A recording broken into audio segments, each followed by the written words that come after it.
Hello. This is my final project work for EDUC 621 Seminar in Leadership Development. My name is Roshana Grace, and this is Elizabeth City State University. My first lesson was context clues. And what I can say about the context clues was I had given students a few passages to read to try to find the clues and the context that will help them understand the meaning of the words. And so I felt good about teaching this standard after assessments were taken. I was focused on teaching the standard and reaching a goal to help students the best I can.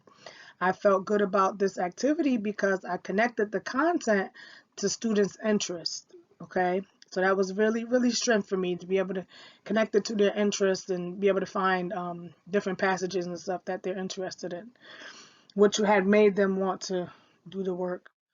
A weakness I would say was a lot of students were struggling to read some words with worksheets, and I didn't really realize that a great need that it was in starting with maybe simple, little basic, small text first for this activity instead of getting these long text and passages. And this was actually one of them, the Goldilocks, and I did the Goldilocks, and then I did the Wizards of Oz. So that in the right hand corner is one of the texts that I had to simplify with the students.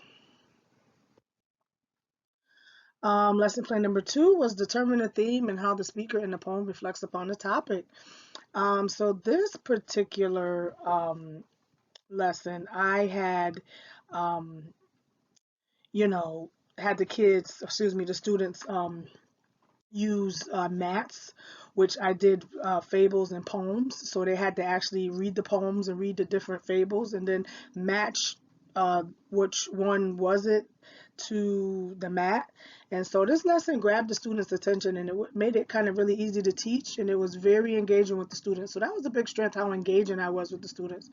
As far as a weakness, this activity was done too quickly, I want to say, and I wish I would have had given the students more of a challenging reading text with poetry, because it was literally poetry with like 2 to 3 lines, and these are fifth graders. So um, I really wish I would have had given longer poetry passages, and actually using this as independent practice, because a lot of them was finished too quickly. So this was something that I had to have them do on their own if I wanted to get a quick assessment. So that was some of the weakness on this plan. Lesson plan number 3, inferences. So this one was pretty fun. A strength about this is the students were very, very, they enjoyed it. Inferring about the teacher. So what I did was I brought in my pocketbook, and I had about 5 things in it, and they had to tell what can you infer about the teacher, me. So I picked out each thing out the bag, and they were able to see who I am. So I had a book, which I like to write, and I had deodorant, so they figured out that I like to smell good. Um, I had a coffee cup. They know that I like to drink coffee. So they had to infer stuff about me. So this was very, very engaging.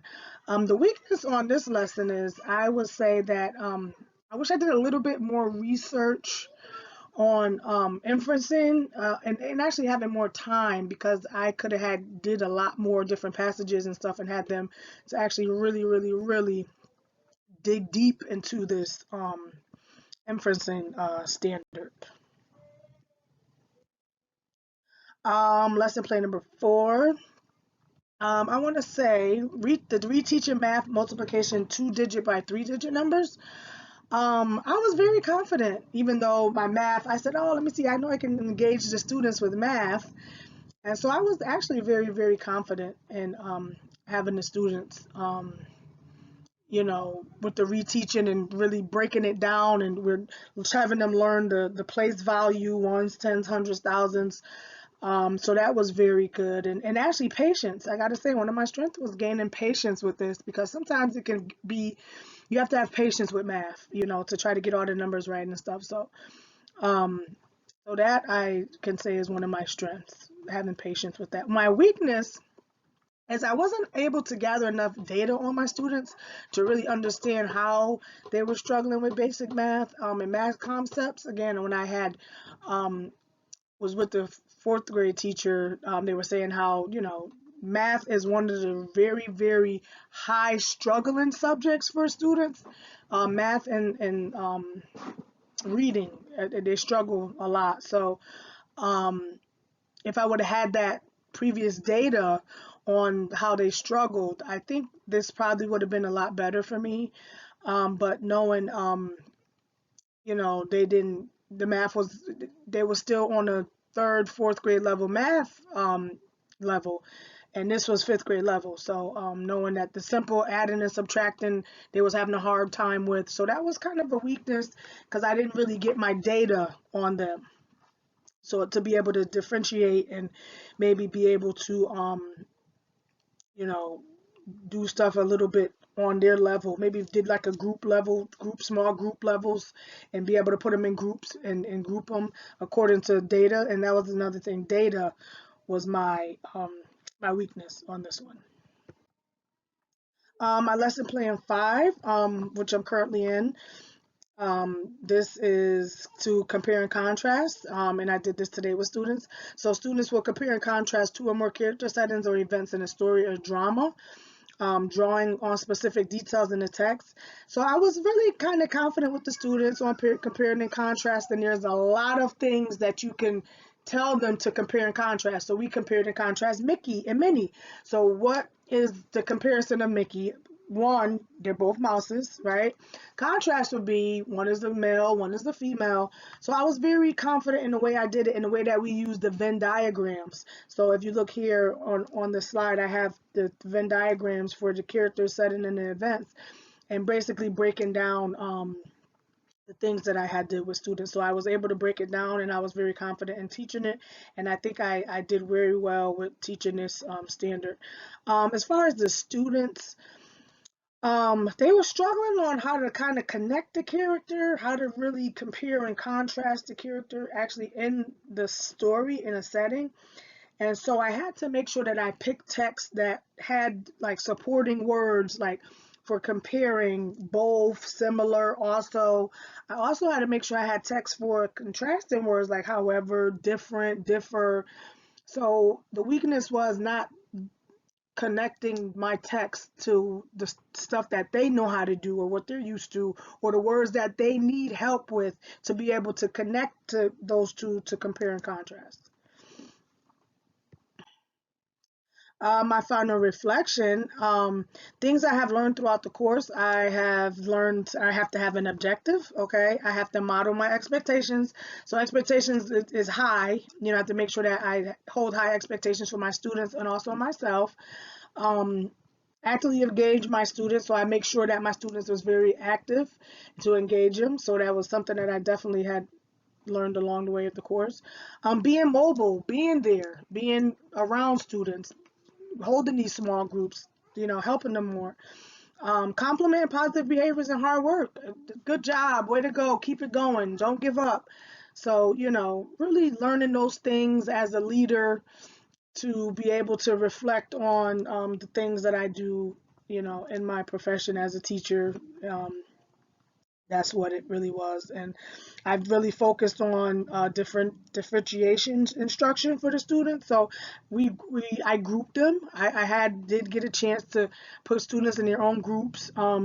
And so I had 1, 2, and 3. And so based off of the what they needed more support is how they were grouped. And then I finally was able to get some data. So that's how I was able to group my students through data, which I was really happy to learn that because it's all data driven.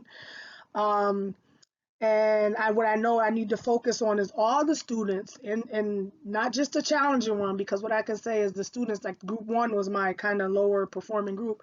So I focused a lot on them, which I should have focused on even I should have challenged more of the challenging students.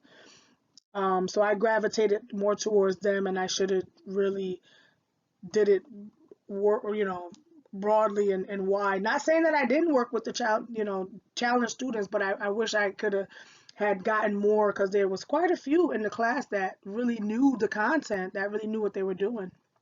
And so I really would have liked it to further them along and have them to get ready for middle school, because this is fifth grade. So middle school is going to be definitely preparing them for middle school is what I did. And so, you know, basically reflecting back on that. Focus on high expectations for my students. So I know that my students was very capable. I was telling them, look, you can do this. I know you can do it. I done seen your work. I done graded your work. I know that you can do this. And so really telling them they can do it. You know, you're doing great. Keep going. So, you know, making sure to keep them going and knowing what they're expecting of me. I Miss Grace, know you can do this. So we're not stopping now. We're not just reading one paragraph. We're going to read 5 paragraphs and then answer 20 questions. So we can't just stop at one. We got to do it all. And I know you can do it because you read for me. So, you know, holding them high and making sure that they do what they're supposed to do. And so this is all of it in the nutshell. And I am so excited for my future teaching experience. Thank you.